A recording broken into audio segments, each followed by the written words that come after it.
We're going to take a look at the personal branding worksheet assignment. So after reading chapter 2 in Stukin's Essentials of Social Media Marketing, you're being asked to create your own personal branding document in Word or PowerPoint. I'd probably suggest PowerPoint just because it will be easier for you to format and include images and colors that you want to feature as part of your personal brand. So first off, there's some examples here from some different blog posts outlining different ways to express a personal brand. So we'll take a look at Webflow. And so they're going to give us some visual examples. These are more corporate brands like Tesla or public speakers and entrepreneurs like Gary Vaynerchuk. Also, designers. So you can kind of learn and understand a lot just by looking at that first page of a website or even social media profiles. You get a feel for that clean look, kind of a subtle logo text, and some simple call to actions.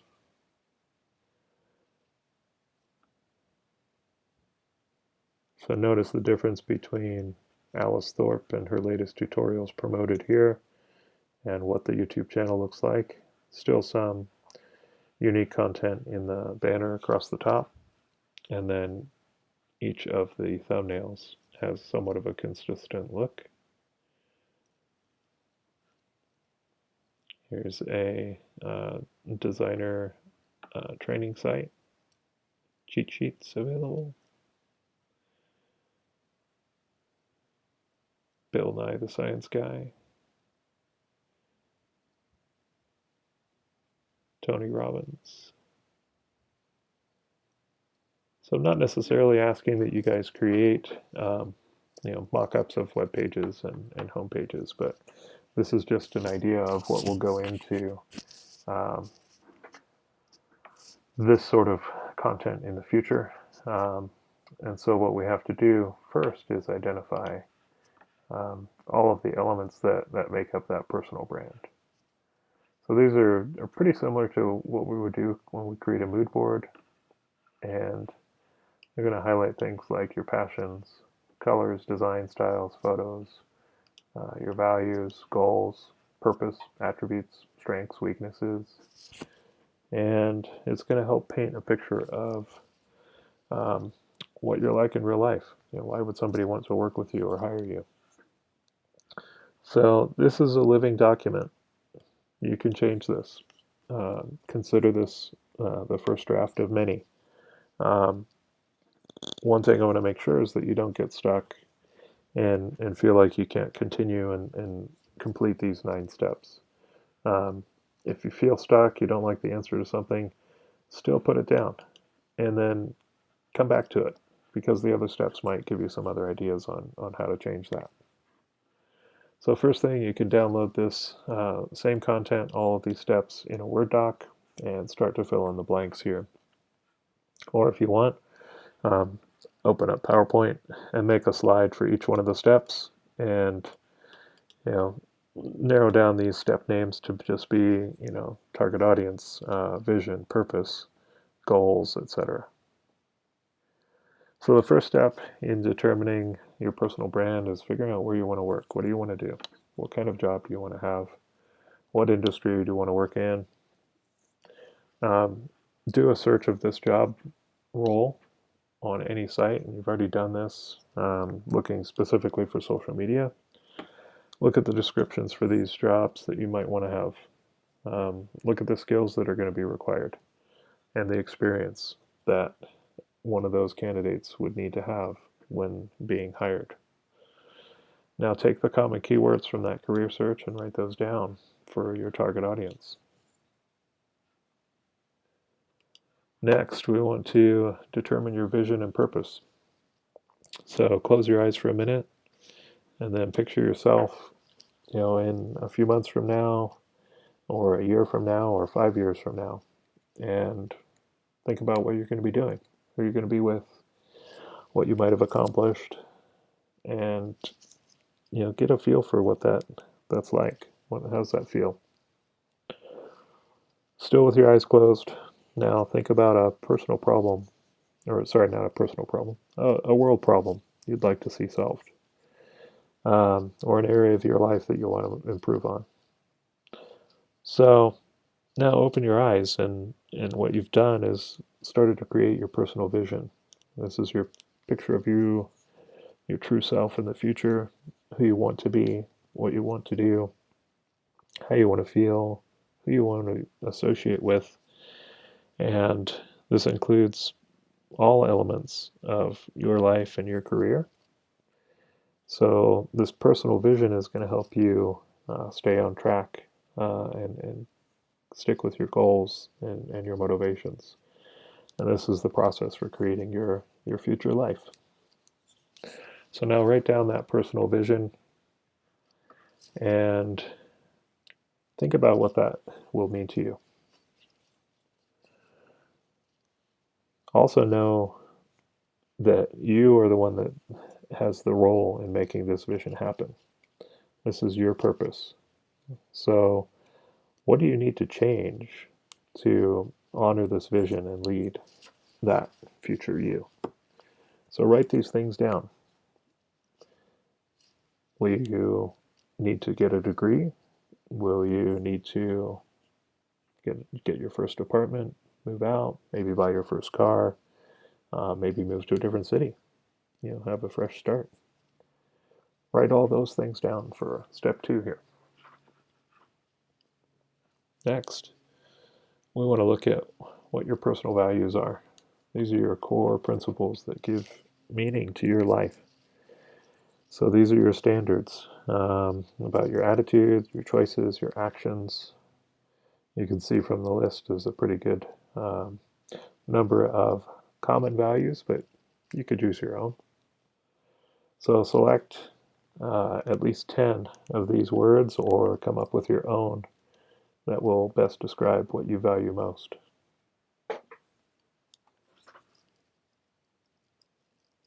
Next, we want to look at what you're passionate about, what motivates you, what makes you get out of bed at 6 in the morning on a Saturday. What do you talk about enthusiastically with friends and family? What do you like to do, both personally and in your work life? Um, if you're not meeting these passions, you're not going to be happy.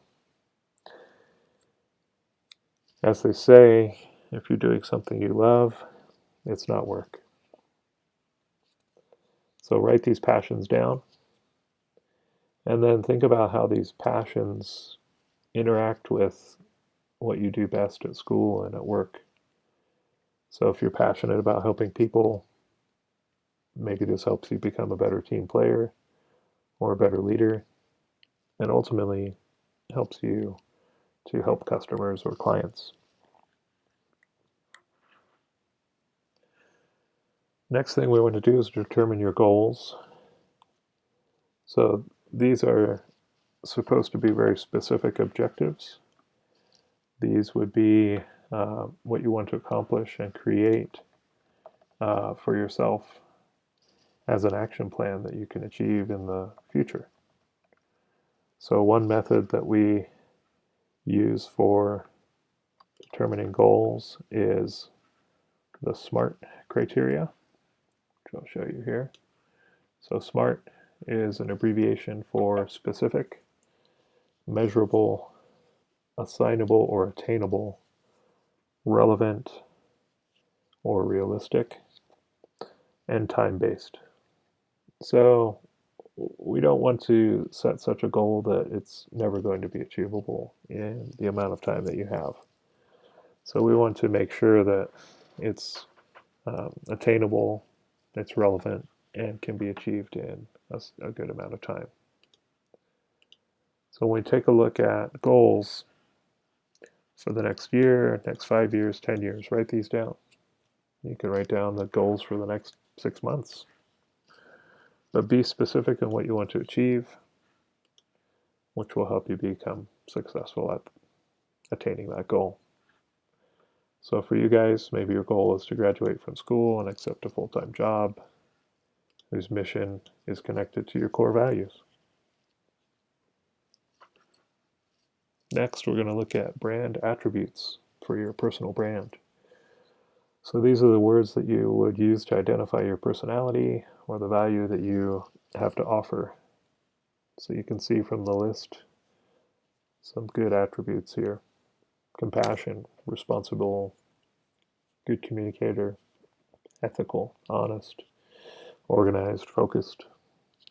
So these brand attributes are how you can let people know about you and your character.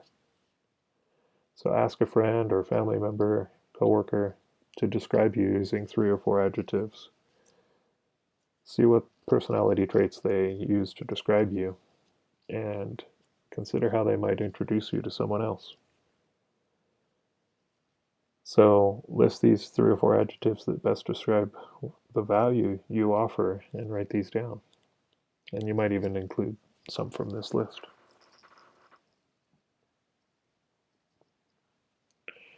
Next, we're going to take a look at your strengths, weaknesses, and opportunities and threats. This is called a SWOT analysis, SWOT.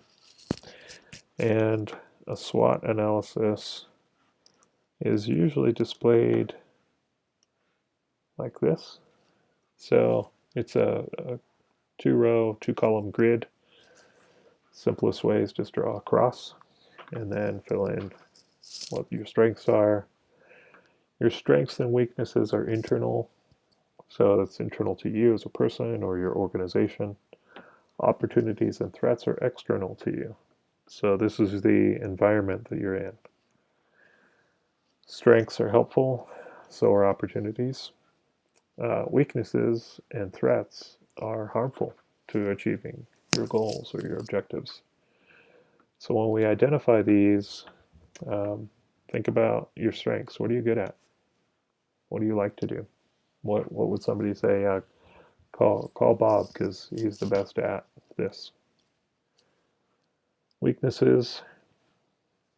This talks to your value to a future employer. What can you improve upon? What don't you do well? What should you avoid?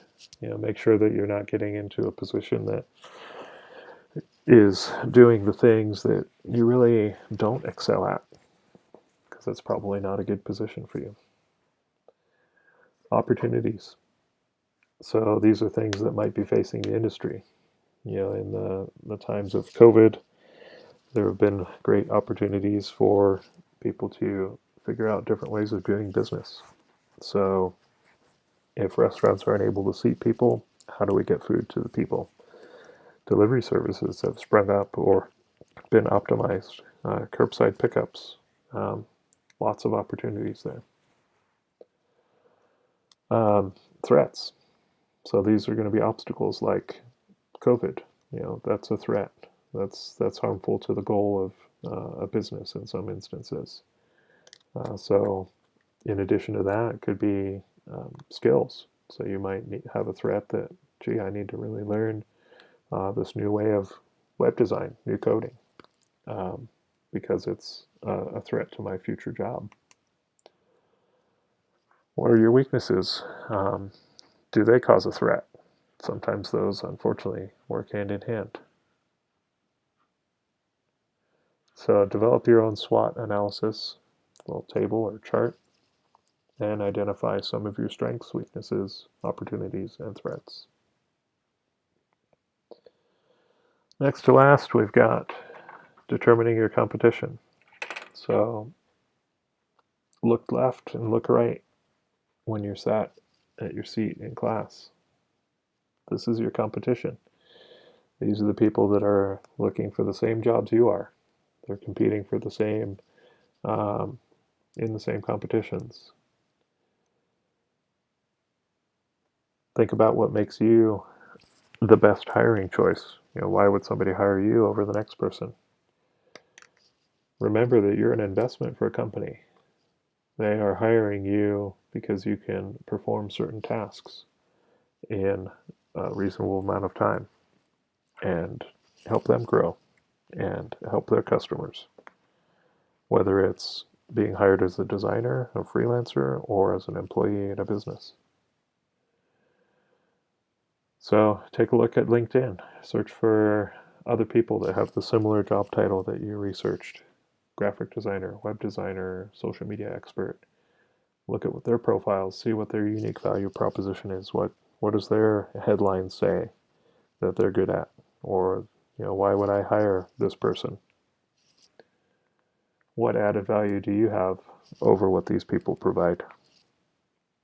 So identify at least 2 or 3 competitors and determine what makes you different from them. What will make you a better competitor?